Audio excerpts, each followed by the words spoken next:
Hello, everyone. This is Societal Diaries with Angel, a show where I take you through all that there is to know about the many hiccups in the Nigerian society with a sprinkle of my own 2 cents. This show is featured under the Seven Media organization, and let's get into it.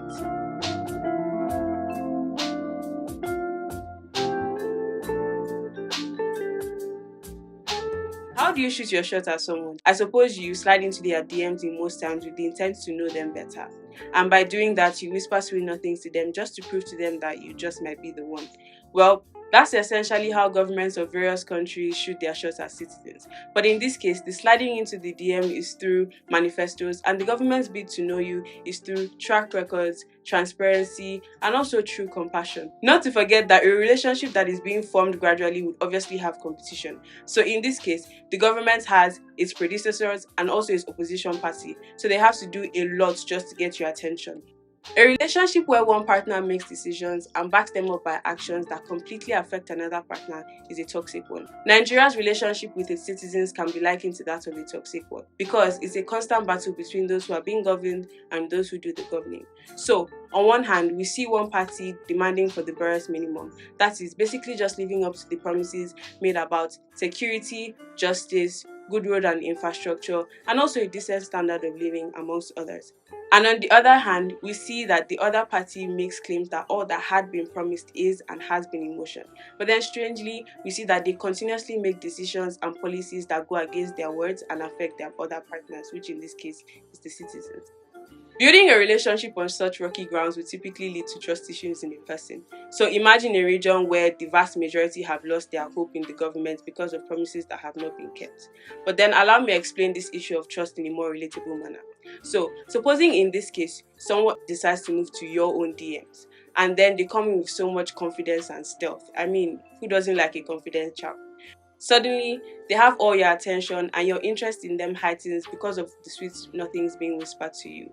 Then you gradually see their true colors unveil and you're wondering how things went from this to this. Well, that's typically what a toxic relationship is like with the government and the citizens of Nigeria. Does that sound familiar? No? Okay, wait. So you have political candidates who vie for positions in Nigeria, and in a democratic system of government, the votes of the electorate is of utmost importance. So they come to you with manifestos and build on them, something along the lines of free education, employment opportunity, good roads, subsidies. I could go on. But then, when they finally come into power with all the work rates, we see that nothing of the sort is being done. And you're wondering, like I said, how things went from this to this. Now, does that make sense? Is it the duty of the government elected by the people to automatically serve as a reflection of them in physicality and actuality? Put simply, that is the duty of the government to serve as the reflection of the people's views and actions. So what happens in this case when your supposed partner, which in this case serves as an entity, doesn't live up to the promises made to his people? You're obviously left heartbroken. Surely, a country where proper delegation of roles with policies and also accurate documentation of activities that aid in transparency to the people I alluded would obviously lead to an unwavering issue of trust and heartbreak in a person. We've seen many cases such as lawmakers fighting in the parliament, the imposition of tax that is meant to generate internal income, do nothing of the sort, or rather internal revenue, do nothing of the sort, coupled with a tumultuous and fast rising standard of living and an everyday increase in the most basic things. And in more recent times, and by recently I mean that literally, a young man took the life of his partner who he claimed to have loved, but then the justice system has been a tad bit quiet, knowing fully well that this person is not also sharing the same social media spaces as us, but is also working scot-free. A person who constantly gets their hearts broken will ask the same question as an average Nigerian. Will I ever find the one?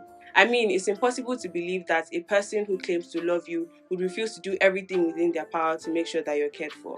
And rather, it feels as though they actively find ways to make sure that you don't thrive. And just like a typical relationship where there are a few sprinkles of flowers, love, and money, the one that the government shares with its people is so toxic to the point where the so-called show of love is overweighed by the sufferings and battering of the people that have been caused by them, literally. Now, everyone is so quick to suggest leave that toxic relationship.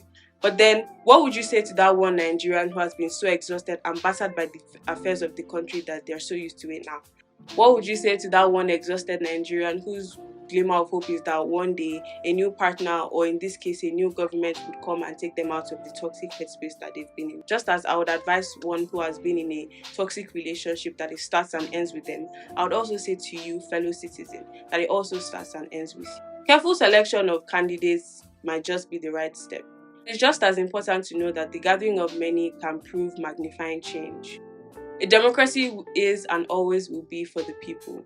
So standing united in harsh weather and rocky paths is just as powerful as you can think. Before I go, I'll leave you with a quote by Ngozi Okonjo-Iweala. A democracy works best when the voice of the people is heard loud and clear. Citizens must unite, speak up, and actively participate in the democratic process to effect real change. That's all I have for you today. I'm your host, Angel James. And before I go, don't forget to like, share, and subscribe, and turn on your post notifications. Until next time, bye.